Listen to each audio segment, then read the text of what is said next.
The JD dealer refused to shake the farmer hand. Next day, he was begging for meeting. The handshake that never happened occurred at 2:47 p.m. on a Thursday afternoon in March 1991. Dale Morrison extended his hand across the polished desk at Henderson John Deere in Cedar Rapids.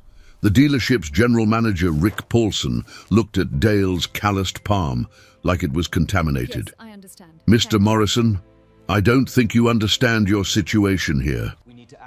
Dale's hand stayed extended, waiting. Rick leaned back in his leather chair, fingers steepled. You're 3 payments behind on your $49.60. That's $11,000. The bank's already contacted us about repossession. Now you come in here asking for more credit? For parts you can't afford? I need a hydraulic pump. The one on my 4430 failed. I got 200 acres of corn to plant and the window's closing. Then you should have maintained your equipment properly. Dale's hand slowly lowered. Not shaking, just lowered. I maintain my equipment just fine. Sometimes parts fail. That's why dealers exist, to support their customers. Rick's smile was thin. Customers pay their bills, Mr. Morrison. You're currently a liability, not a customer. The showroom beyond the office window gleamed. New tractors, perfect paint, price tags that made Dale's stomach hurt. I've bought 4 tractors from this dealership over 20 years. Never missed a payment until the drought hit last year. That's unfortunate. But Henderson John Deere isn't a charity, we're a business. I'm asking for $300 in parts, on credit. I'll pay you when I sell my crop in November. November's 8 months away. What guarantee do I have you'll even have a crop? The bank doesn't think so. That's why they're moving on your $49.60. Dale stood up slowly. 6'3" of weathered Iowa farmer, 62 years old, 40 years working the same land. So that's it? 20 years of business means nothing. It means you had a good run, but times change. The successful operations are getting bigger, more efficient. Small family farms like yours are becoming obsolete.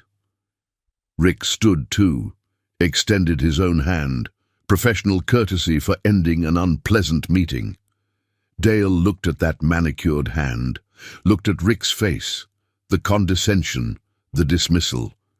He turned and walked out without another word. The handshake that never happened would cost Rick Paulson everything. Dale sat in his truck in the parking lot for 10 minutes, hands on the steering wheel, not moving. His phone rang. The cell phone he'd bought last year when everyone said farmers needed to be connected cost him $40 a month he couldn't afford. Hello? Dale, it's Martin Chen. Martin, the engineer from Deere & Company Corporate in Moline. They'd met at a farm show 3 years back, talked about hydraulics, exchanged numbers. Martin, now's not a good time. I'll be quick. Remember that conversation we had about the 4430 hydraulic system, the design flaw you identified? Yeah? I'm in Cedar Rapids for meetings this week. Wanted to buy you lunch, pick your brain about it. We're redesigning the system for the 4960, and your input could be valuable. Dale almost laughed. Almost. Martin, I appreciate it, but I just got told by your dealer I'm not worth doing business with. Don't think I'm in the mood to help John Deere with anything. Silence on the line. What dealer? Henderson in Cedar Rapids. Guy named Rick Paulson just refused to sell me parts. Told me small farms like mine are obsolete. More silence. Dale, can I buy you lunch anyway? Not about hydraulics, just to talk. Why? Because I think you should hear something, and I think my boss should hear something. 1 hour, that diner on Highway 30. Dale considered it. He had nothing else to do. No parts to install, no corn to plant, no future to plan. All right, 1 hour. They met at the diner. Martin showed up with another man, older, grey hair, expensive suit but worn like it had miles on it. Dale Morrison, this is James Whitmore. He's the regional director for Deere & Company, oversees all the dealerships in Iowa and Nebraska. They shook hands. James had a farmer's grip, not soft like Rick's. They ordered coffee, sat in a corner booth. "Tell me what happened today," James said. Dale told them. The whole thing. The refused handshake, the dismissed history, the accusation about maintenance, the statement about small farms being obsolete. James listened without interrupting. His face got harder with each sentence. "And this was Rick Paulson, Henderson's GM." That's what his door said. James pulled out a small notebook, wrote something down. "Dale, Henderson John Deere is a franchise dealer. They represent our brand. They carry our name. When they treat a customer the way Paulson treated you, they're not just damaging their reputation, they're damaging ours. He said I wasn't a customer anymore, said I was a liability. You're behind on payments because of drought? Last year was the driest in 40 years. Lost half my crop, I'm not the only one. Half the county's struggling." James nodded slowly. "And the hydraulic pump you needed?" "For my 4430. It failed. Part of the redesign Martin mentioned. There's a defect in the early models. I've been nursing it for 2 years, but it finally gave up." Martin spoke up. "Dale identified that defect 3 years ago. Told me exactly what would fail and why. We tested it. He was right. We issued a service bulletin, but we didn't do a recall. That's on us. So we have a customer with a known defect, hit by drought, asking for $300 in parts to stay operational. And our dealer refused to help him. Told me to come up with the cash or I couldn't plant." James was quiet for a moment, drinking his coffee, thinking, "Dale, I'm going to ask you something and I want you to be honest. Do you think you can recover? If you get that pump, get your crop in, can you make it? If the weather cooperates, yes. I've got good ground, low overhead, just need 1 decent year to catch up. But the bank's already moving on your 4960. They sent the notice last week. 30 days to pay, or they repossess. How much do you owe total?" 11,000 on the 4960. Another 8 on the 4430. 19 total. James pulled out his phone. Made a call right there in the booth. "This is James Whitmore from Deere Corporate. I need to speak with Todd Henderson." "Yes, I'll hold." He covered the phone. "Todd Henderson owns the dealership. I want to hear his side of this." 2 minutes later, Todd came on the line. James put it on speaker. "Todd, James Whitmore. I'm sitting here with Dale Morrison. You know the name?" "Morrison, not off the top of my head." "He's been a customer at your dealership for 20 years. 4 tractor purchases. Your GM Rick Paulson refused to sell him parts today. Told him small farms are obsolete. Refused to shake his hand." The silence on the phone was different than Martin's had been. This was the silence of someone calculating damage control. "I'm not aware of that situation. I'll look into it." "You do that. In the meantime, I want that hydraulic pump delivered to Dale's farm by tomorrow morning. No charge. Consider it warranty work for the design defect we never recalled." "James, I don't know if—" "Not a request, Todd. Our dealer agreement requires you to honor our corporate warranty decisions. This is a warranty issue. The pump will be there tomorrow morning, or we'll have a very different conversation about your franchise." "Understood." James hung up, looked at Dale. "That handles the immediate problem. Now let's talk about the bigger one. Tell me about your operation." They talked for 2 hours. Dale explained his farm, 320 acres, sustainable practices, crop rotation, minimal chemical use. Everything the agricultural colleges were starting to recommend, but most big operations ignored because it took more time and attention. Martin kept nodding. "This is what we need more of, not less. The big operations are strip mining the soil. It'll catch up to them in 20 years. Guys like Dale are the future, not the past." James was taking notes the whole time. "Dale, I can't fix your bank situation. That's between you and them. But I can make sure Henderson dealership treats you right going forward. and I can make sure other dealers in the region know your operation represents exactly what we want, supporting the John Deere brand. I appreciate that, but if I lose the 4960, I'm not buying anything from anyone.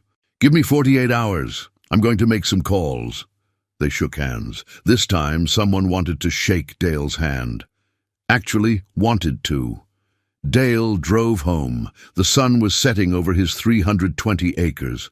Land his grandfather had homesteaded. Land his father had worked. Land Dale had given 40 years of his life to. It might not be his much longer, but at least someone had listened. At least someone had seen value where Rick Paulson had seen obsolescence. The hydraulic pump arrived the next morning at 7 a.m., Henderson dealership service truck, but it wasn't Rick Paulson who delivered it. It was Todd Henderson himself. Dale was in the machine shed when Todd pulled up. The dealership owner got out slowly. He looked like a man who'd had a very bad evening. "Mr. Morrison, I'm Todd Henderson. I own the dealership. I know who you are. I brought your pump, and I came to apologize." Dale wiped his hands on a rag. Didn't say anything. "What Rick said to you yesterday was unacceptable. It doesn't represent how I run my business, or how John Deere wants dealers representing their brand." "Where's Rick now?" "Looking for a new job. I terminated him this morning." That surprised Dale. Actually, surprised him. "You fired your general manager?" "I fired someone who damaged relationships I spent 30 years building. I've known you 20 years, Dale. You're right. 4 tractors. Never a problem until last year's drought." "And Rick treated you like trash." Todd pulled the pump out of his truck, set it on Dale's workbench. "No charge. Corporate warranty. And I'm suspending all your payments for 6 months. Give you time to get a crop in. Get back on your feet." "What about the bank?" "I called them this morning, convinced them to hold off on repossession. Told them I'd personally guarantee your account for the next 6 months. If you default, they can come after my dealership." Dale stared at him. "Why would you do that?" "Because James Whitmore called me at 6 o'clock last night and explained some things about brand reputation, about customer relationships, about what happens to dealerships that forget why they exist." Todd sat down on a stool. "But honestly, because I was ashamed. Rick worked for me. His attitude came from somewhere. Maybe from me not paying enough attention. Maybe from me pushing numbers instead of relationships. Either way, I'm responsible." "That's quite an admission." "It's an honest one, Dale. I built this dealership from nothing. Started as a mechanic 40 years ago. Bought the franchise in 76. Grew it into the biggest dealer in the region. Somewhere along the way, I guess I forgot what it was like to struggle. Forgot that customers aren't just numbers on a spreadsheet." He stood up. "I can't undo what Rick said. Can't undo the disrespect. But I can make sure it never happens again, to you or anyone else." Dale looked at the pump, at Todd, at this man who'd driven out himself to make things right. "I appreciate this. There's something else. James Whitmore wants to feature your operation in a case study. Sustainable practices, long-term soil health, multi-generational farming, all the things corporate is trying to promote. There'd be some compensation involved. Not huge, but it would help." "Why me?" "Because Martin Chen says you understand soil and equipment better than most agricultural engineers.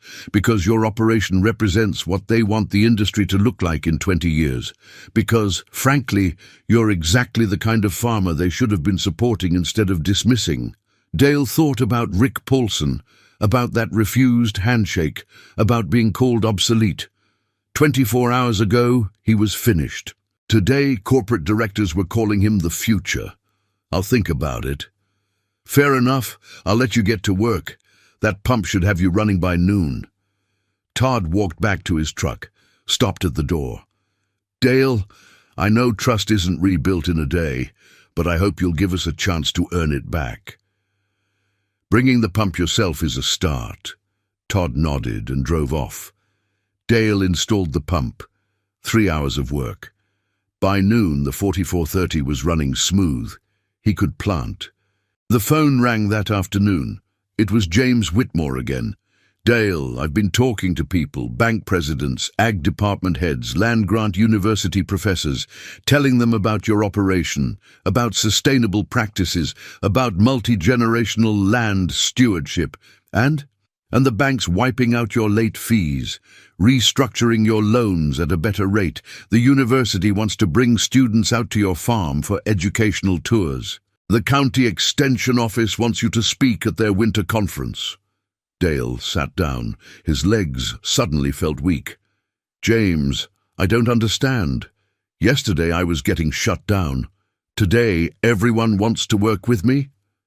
Yesterday you were a struggling debtor, one farmer among thousands. Today you're a case study in what works. You're an example, and everyone wants to be associated with examples of success.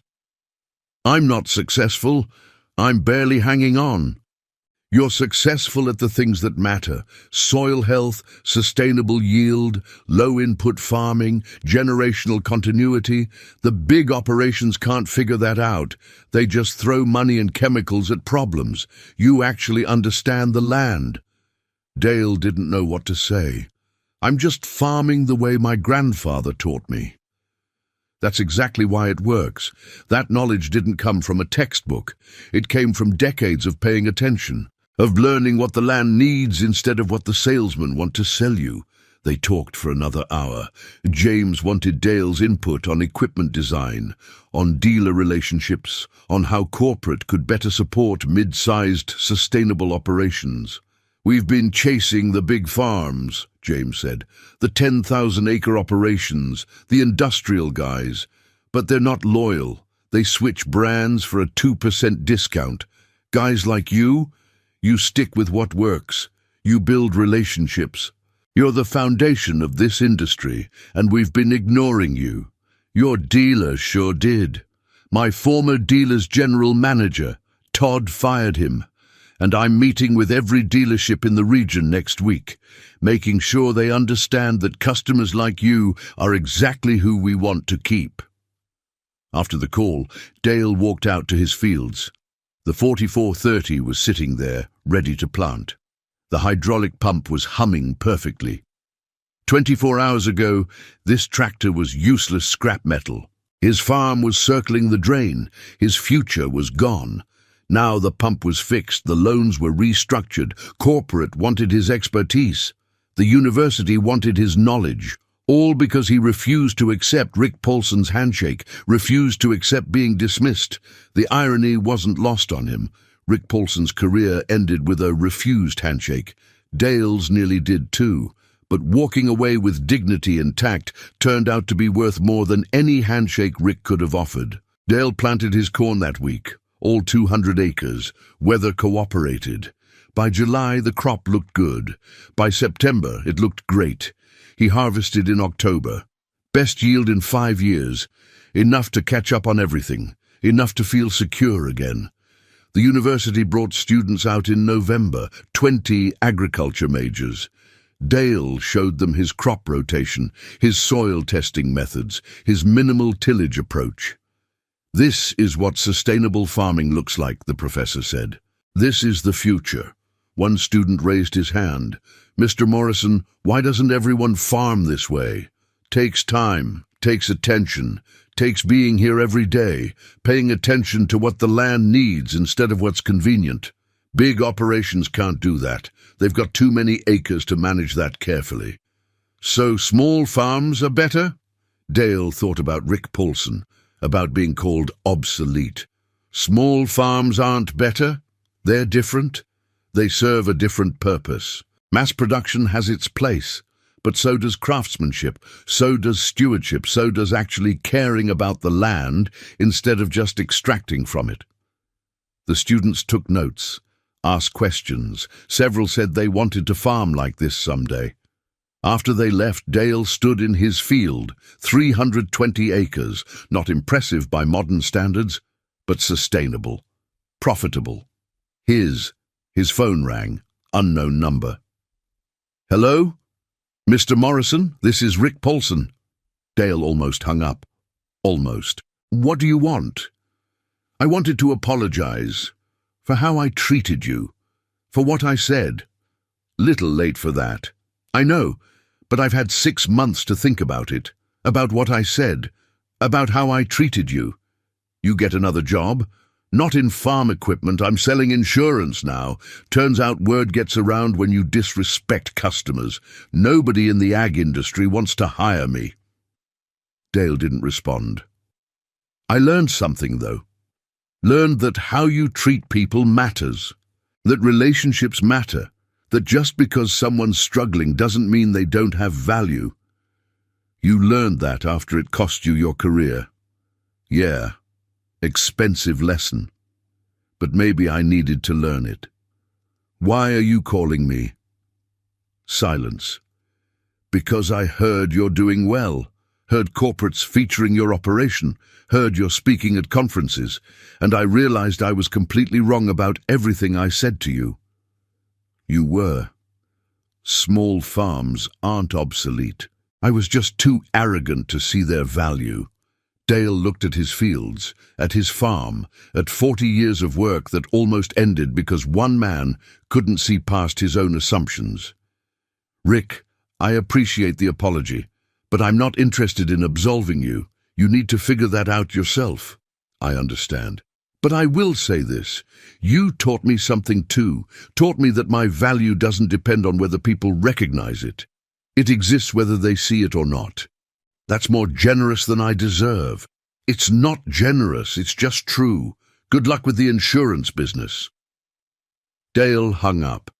He didn't need Rick's apology. Didn't need his validation. Didn't need anything from the man who'd tried to dismiss 40 years of work with a refused handshake, because Dale knew his value now. Corporate knew it. The university knew it. The students knew it. The land knew it. And that was enough. The refused handshake that almost ended Dale's career became the moment that defined it, the moment he learned that respect isn't something you beg for, it's something you earn by staying true to what matters. 3 years later, Dale was still farming, still teaching, still proving that small, sustainable operations aren't obsolete. They're essential, and somewhere, in some corporate office, there's a case study with Dale Morrison's name on it. A story about a farmer who was dismissed, disrespected, and written off, who kept farming anyway, who proved everyone wrong by refusing to quit, and who taught an entire industry that sometimes the people you underestimate are exactly the ones you need most. All because of a handshake that never happened. The story spread faster than Dale expected. Regional farm publications picked it up, then agricultural journals, then the mainstream press. Farmer refused service becomes industry example, the headlines read. Dale didn't seek the attention, didn't want it really, but people were hungry for stories about the little guy winning, about dignity maintained, about value recognized. The speaking invitations multiplied. Iowa Farm Bureau, Nebraska Cattlemen's Association, Sustainable Agriculture Conferences from Minnesota to Missouri. Dale accepted some, declined others. He was still farming after all, still had work to do. But the ones he accepted, he made count. He'd stand at podiums in hotel conference rooms and tell them the truth. I'm not a hero. I'm a farmer who got lucky. Lucky that I knew Martin Chen. Lucky that he knew James Whitmore. Lucky that they were willing to make calls on my behalf. Someone would always raise their hand. But what about the principles? What about standing up for yourself? I didn't stand up for myself. I walked away. There's a difference. Standing up would have been arguing with Rick Paulson, making demands, getting angry. I just left. Sometimes walking away is the only power you have. But it worked. It worked because the right people heard about it. Because corporate cared about their brand reputation. Because Todd Henderson cared about his dealership's integrity. That's not guaranteed. Sometimes you walk away and nobody cares. So, what's the lesson? Dale would look out at the audience. Farmers, most of them, people who understood struggle, The lesson is that your value exists whether people recognize it or not. Rick Paulson couldn't see it, didn't make it less real. The university students see it, doesn't make it more real. It just is. But recognition matters. Recognition helps, but it's not what makes you valuable. I was farming the same way before corporate noticed and after. Same practices, same care, same results.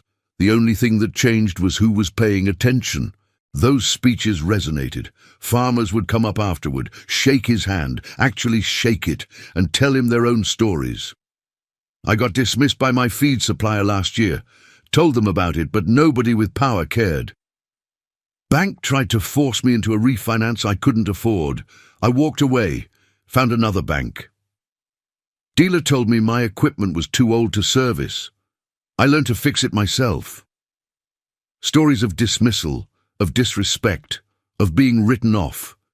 Dale listened to all of them. Because he understood, because 6 months earlier, he'd been there too. The case study James Whitmore commissioned came out in spring of 1992.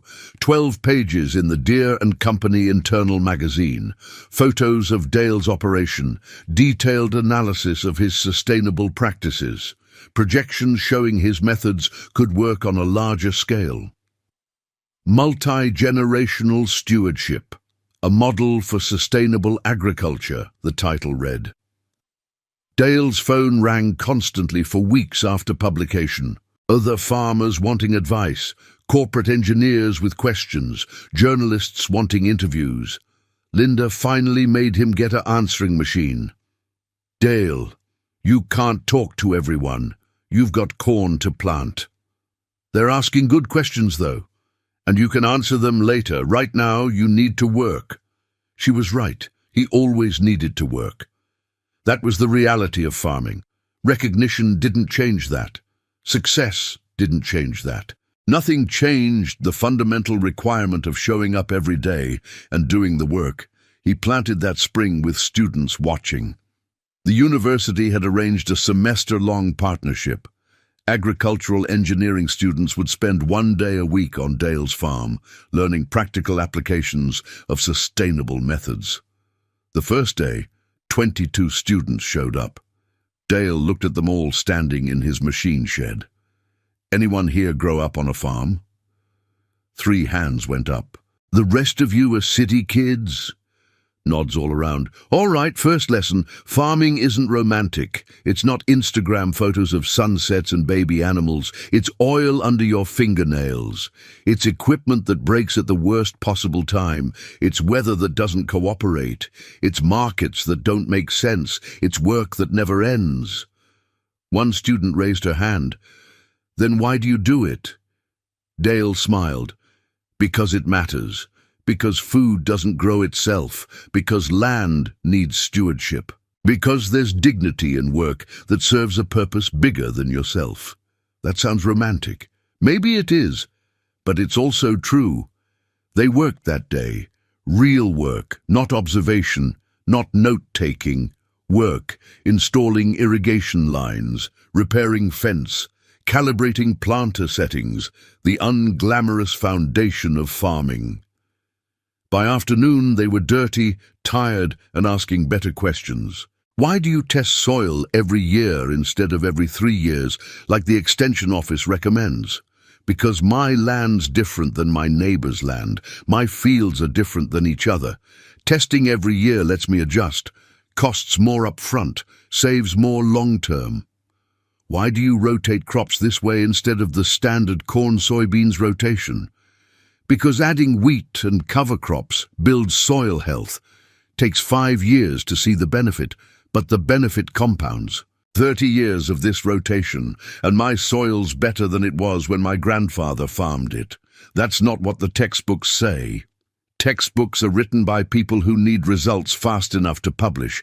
I've got 40 years to watch results develop. Different time frame, different approach. The students took notes, discussed among themselves, challenged his methods respectfully. Dale enjoyed it. Made him think about why he did things instead of just doing them out of habit. At the end of the semester, the professor compiled their findings. published a paper on sustainable yield improvements through integrated crop management. Dale's name was in the acknowledgements. Special thanks to Dale Morrison, whose practical wisdom informed this research. It wasn't a big publication, wouldn't change the industry overnight, but it was students learning better methods, taking that knowledge to their own future operations. That mattered. Todd Henderson visited regularly that first year, always unannounced, always with something useful. Brought you those new hydraulic fittings. Noticed yours were wearing last time I was here. Got an extra set of filters. Figured you could use them. Service manual for the 4960, latest revision. Thought you'd want it. Dale appreciated it but stayed cautious. Todd, you don't have to keep doing this. I know, but I want to. Part of rebuilding trust. Part of remembering why I got into this business.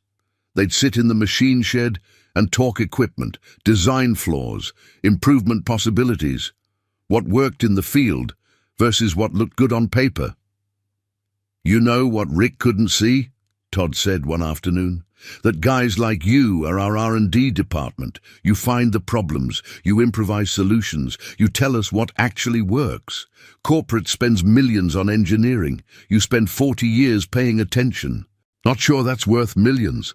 It's worth more because it's real, it's tested, it's proven under actual conditions. Dale thought about that. That's what Martin Chen said, about the hydraulic defect I found. Martin was right. You identified that problem 2 years before our engineers admitted it existed. We could have saved millions in warranty claims if we'd listened sooner. Why didn't you? Todd was quiet for a moment. Arrogance. Corporate arrogance, engineering arrogance, the assumption that farmers are users of equipment, not designers of it, that what you know in the field can't compete with what we know in the lab. And now I know better. Now I listen. Now I make sure my service managers listen. Now I make sure that when a farmer with 40 years of experience says some,